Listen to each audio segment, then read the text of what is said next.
आज आपका यहाँ आना कोई मामूली ये मीटिंग नहीं है, ना मामूली धरना है। आपने आज इतिहास बनाया है। जिस रूप में देश में संविधान की धज्जियां उड़ रही है, लोकतंत्र की हत्या हो रही है और पूरा देश नहीं पूरी दुनिया वाच कर रही है आपको। हिंदुस्तान जहाँ पर महात्मा गांधी के सानिध्य में पंडित जवाहरलाल नेहरू, सरदार वल्लभ भाई पटेल, मौलाना अबुल कलाम आजाद जैसे नेताओं ने और डॉक्टर अम्बेडकर के संविधान ने इस देश को लोकतंत्र दिया, संविधान दिया और 75 साल तक हम लोग इस देश को एक रखे, अखंड रखे। इंदिरा गांधी जी की जान चली गई पर खालिस्तान नहीं बनने दिया। देश एक रहा, अखंड रहा, उनका सीना छल नहीं हो गया। राजीव गांधी जी पूरे उपमहाद्वीप में चाहते थे शांति रहे, वे शहीद हो गए। इतने बड़े त्याग बलिदान आजादी के जंग में भी हुए, आजादी के बाद में भी हुए। आजादी के वक्त में इन लोगों को क्या मालूम है जो आज टीका टिप्पणी करते हैं, मीर जाफिर कहते हैं। मीर जाफिर की तो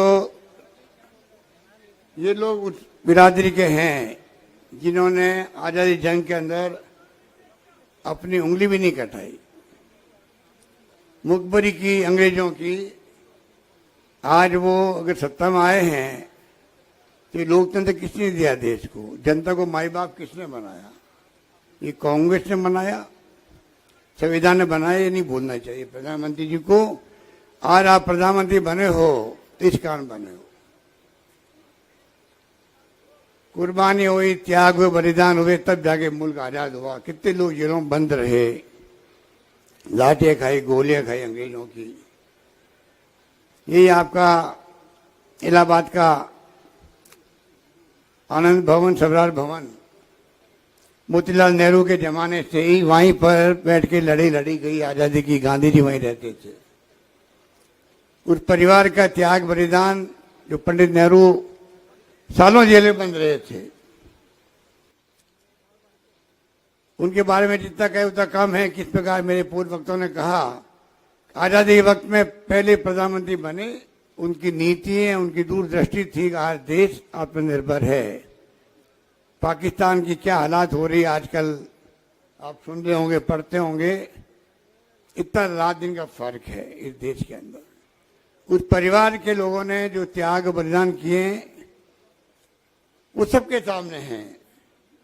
उसके नौजवान साथी राहुल गांधी जो संघर्ष कर रहे हैं लगातार, भारत जोड़ो यात्रा के बाद में, यात्रा जहाँ एक मार्च से थी पर मैसेज उनका देश भर के हर प्रदेश के हर गांव में, हर घर में गया।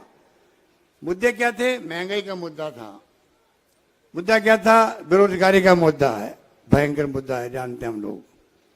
मुद्दा क्या था? देश में प्रेम, भाईचारा, प्यार, मोहब्बत हो, वैसे रहे, हिंसा नहीं हो। और मुद्दा था अमीर और गरीब के बीच में खाई नहीं पड़े। यही मुद्दे थे।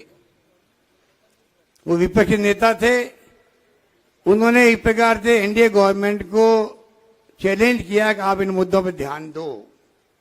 ये मुद्दे उद्वेलित करते हैं, पब्लिक को दुखी करते हैं, लोग परेशान हो गए हैं महंगाई, बेरोजगारी सबसे, इस माहौल से। उनके सामने का अवसर था। अब वो चाहते तो इन मुद्दों पर ध्यान दे करके प्रयास करते सुधार करने का। वो तो बात कहीं गई। जब यात्रा निकल रही थी और जिस प्रकार पॉपुलरिटी बढ़ रही थी राहुल गांधी की, तभी उन्होंने षड्यंत्र कर लिया किस प्रकार इस नौजवान को, इस नेता को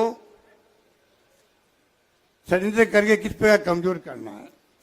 और षड्यंत्र करने का इनका इतिहास रहा हमेशा, आप इन जानते हैं।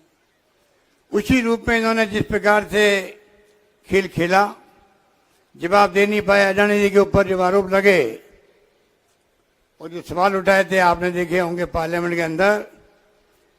50 साल का मेरे राजनीतिक जीवन में मैंने कभी नहीं देखा कोई मुद्दा आया हो, आरोप लगे हो और नेता उसका जवाब नहीं दे। ये पहला घटना है आजादी के बाद में जिसमें प्रधानमंत्री जी आरोपों का जवाब लेने के बजाय एक नाम तक अडानी जी का नहीं ले रहे हैं। इससे और शक पैदा हुआ देशवासियों को।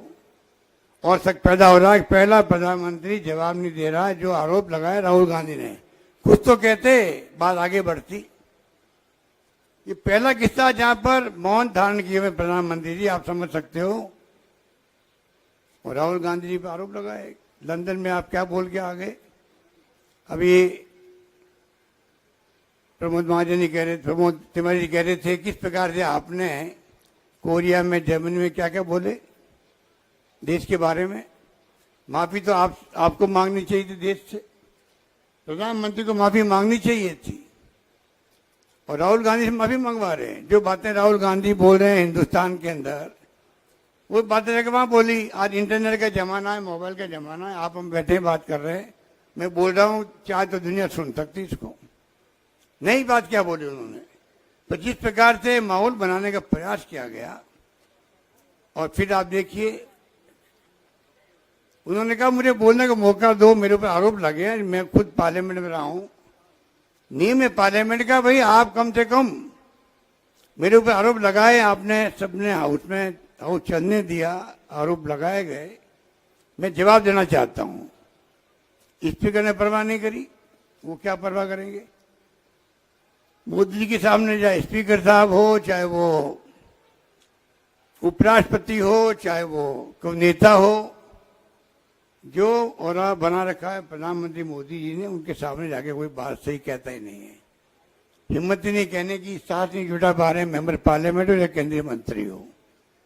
इन हालातों में देश चल रहा है, संविधान की धज्जियां उड़ रही देश में। मैं आपको बार बार कह रहा हूं, देश की दिशा में जा रहा है, किस दिशा में जाएगा किसी को नहीं मालूम है। एक अवसर आपके सामने आया है ये, जिसके लिए बैठे हुए हैं। आज राहुल गांधी इस देश के लोगों की आवाज बन के आगे आए हैं। कल जो उन्होंने प्रेस कॉन्फ्रेंस की, अगर आप उसको सुन लेंगे यूट्यूब के अंदर, अगर आपने नहीं सुना है तो कृपा करके जाके सुन लीजिए, आपको लाइन मिल जाएगी आगे आने वाले वक्त में हमें किस दिशा में जाना है, क्या करना है, क्या चुनौती हमारे सामने हैं। उन्होंने अपनी बात कह दी, उन्होंने देश के सामने अपना एजेंडा रख दिया है कि मुझे चिंता नहीं कि मैं पार्लियामेंट के अंदर हूं या बाहर रहूं, मुझे देश ने सब कुछ दिया है, प्यार दिया है, मोहब्बत दी है, आशीर्वाद दिया है। मैं चाहूंगा देश में लोकतंत्र की रक्षा के लिए मैं रुकने वाला नहीं हूं, मैं लगातार बोलूंगा, चाहे अडानी जी हो चाहे नरेंद्र मोदी जी हो। उन्होंने हमें एक मैसेज दे दिया है, अब हमारी ड्यूटी बनती किस प्रकार से हम लोग ड्यूटी को निभाएं, पब्लिक बीच में जाएं। और मुझे खुशी है खड़गे साहब ने और वेणुगोपाल जी ने जो प्रोग्राम दिए हैं, प्रियंका जी ने, आज पूरे देश के अंदर राज्यों में जगह जगह पर धरने चल रहे हैं, लोगों में उत्साह है, कार्यकर्ताओं में जोश भर दिया राहुल जी ने कल बोल करके। अब हमारी ड्यूटी बनती है किस प्रकार से हम उनकी भावनाओं को देखते हुए आगे बढ़ाएं, और राहुल गांधी की भावना को बढ़ाएंगे तो देश बच पाएगा। राहुल गांधी ने एक मौका दे दिया है देश को भी, देशवासियों को भी, कांग्रेस जनों को भी।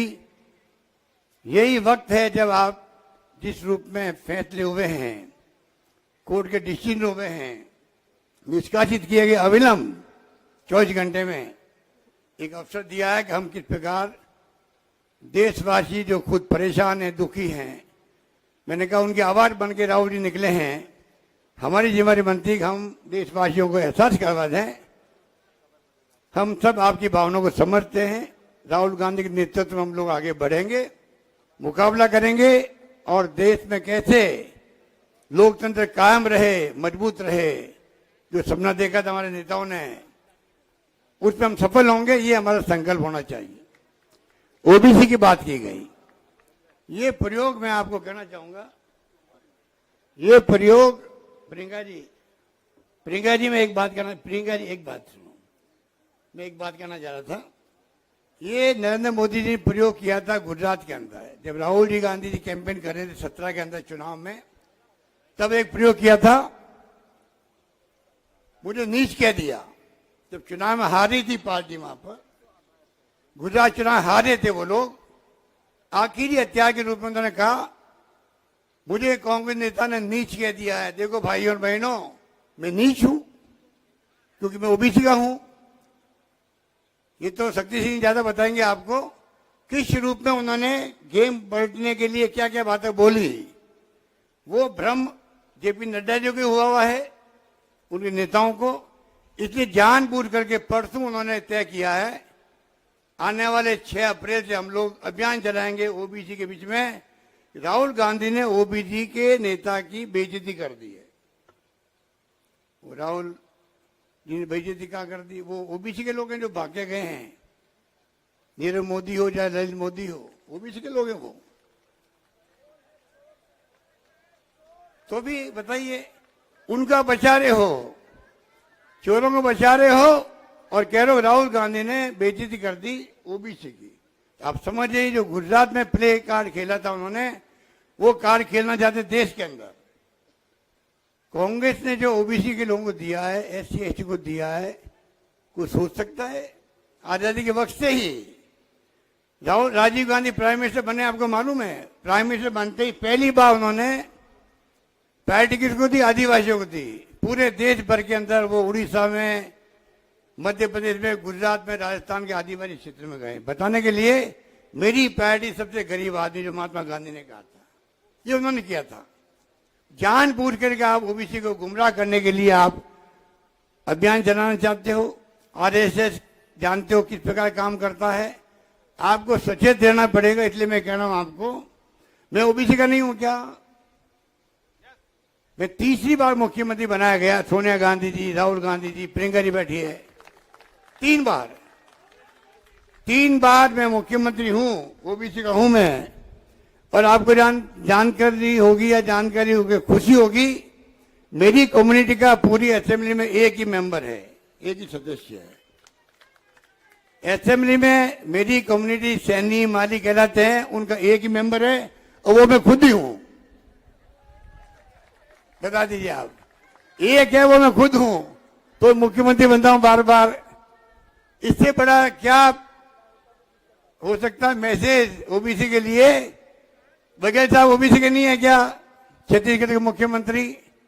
किस मुंह से बात करते हैं, किस मुंह से लोगों को भड़काने के लिए पूरे देश में निकल रहे हैं लोग। चुनाव आ रहे हैं कर्नाटक के अंदर, ये ऐसे खतरनाक लोग हैं, इनका कोई विश्वास नहीं लोकतंत्र के अंदर। ये फासिस्टी लोग हैं, खाली जो है मुकुटा पहने हुए लोकतंत्र का चुनाव जीतने के लिए। ये आपको हमको समझना पड़ेगा, मुकाबला करना पड़ेगा। इसलिए मैंने कहा आज आपने आके अपना इतिहास बनाया, खुद का ही बनाया है। ऐसी मीटिंगें बार बार नहीं होती है। आज चुनौती है कांग्रेस के सामने, देश के सामने, मुकाबला करें राहुल गांधी जी। इसलिए यहाँ पर धरना दिया गया है महात्मा गांधी की समाधि पर। उसमें हम सबका भाग लेना, आप सबका, हम सबका भाग लेना, अपना आप में एक इतिहास बनाना होता है। तो मैं आपको ये आह्वान करना चाहूंगा और आपके माध्यम से सभी लोगों को, देशवासियों को भी, इस खतरे को नहीं पहचाना तो बाद में कुछ नहीं होगा, कुछ भी नहीं होगा। ये मौका है सबक सिखाने का। जनता समझ गई है, राहुल गांधी जी को निष्कासित करते ही देश में माहौल आक्रोश भरा पैदा हुआ है। अच्छे अच्छे लोग जो कांग्रेस साथ नहीं थे वो भी ही चर्चा कर रहे हैं, ये कैसे कर दिया मोदी जी और उनके लोगों ने। इस घटना को किसी ने लायक नहीं किया देश के अंदर। मैं समझता हूं कि देश को, देशवासियों को बताने का, समझाने का ये मौका हमारे सामने है। उनका दिल जीतने के लिए हमको संकल्प करके जाना पड़ेगा। यही बात करता हूं, मैं अपनी बात समाप्त करता हूं। धन्यवाद, जय हिंद।